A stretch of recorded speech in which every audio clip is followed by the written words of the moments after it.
Hi guys, welcome to the Dark Blue. My name is Pierre Zam. I'm a psychiatrist turned professional coach for men. And tonight I'm drinking good old H2O because it's still pretty early here. Tonight's Dark Blue is all about understanding the experiences of happiness and joy. We'll invite conversations about how we men face and sometimes mask these common human experiences. First off, I'm going to invite the question, what are happiness and joy? And give you a little bit of information based on research that's done in positive psychology.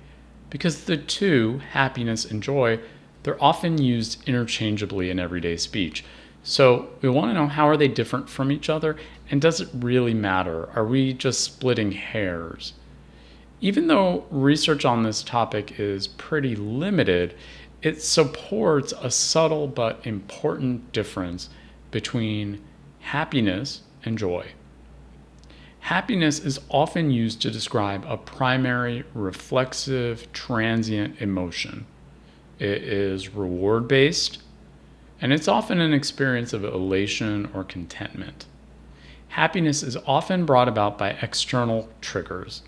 Circumstances, experiences, interactions, even goods.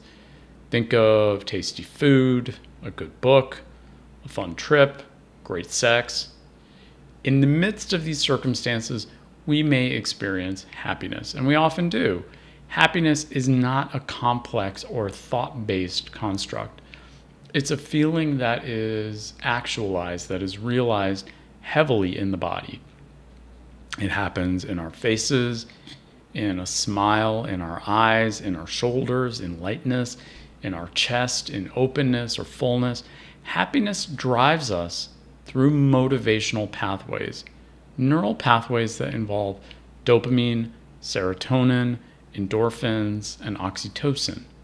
In that way, happiness provides cues for us to seek out rewarding experiences.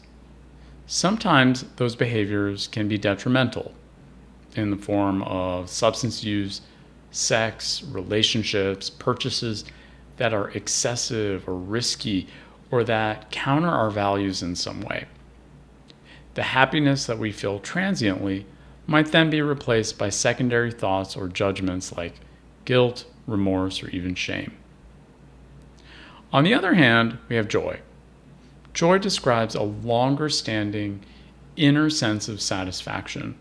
It can be satisfaction in ourselves or others for whom we care.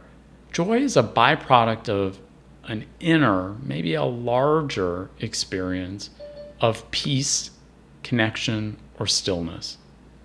For many of us, joy is experienced in ways that feel less externally expressive. Joy tends to be associated with peace, space, with ease. It's transcendent, and it can be cultivated in deliberate practices. Joy can be cultivated through mindfulness, or fitness, or connection to loved ones. Joy can be cultivated through simplicity, or stillness, purposeful activity, meaningful work. Whether we're talking about the experience of happiness, the expression of happiness, or the sharing of joy, these positive experiences may not always come to the surface for many men.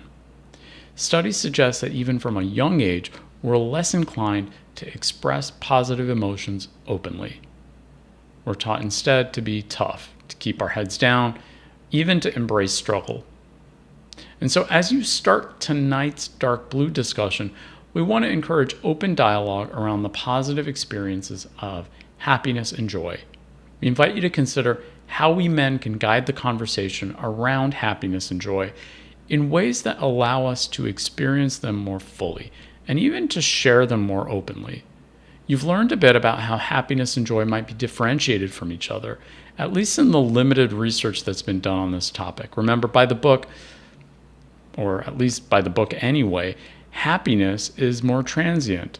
It's an emotional experience that's based on external cues or circumstances, whereas joy is a more long-standing experience of satisfaction based on inner cues, stillness, and peace. So we invite you to answer the following questions.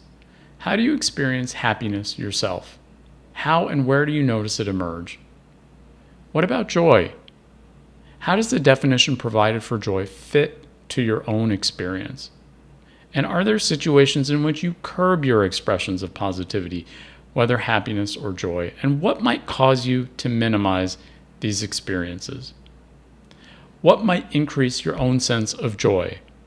What about happiness?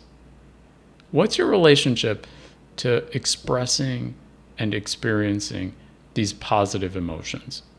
Thank you for joining us. Cheers.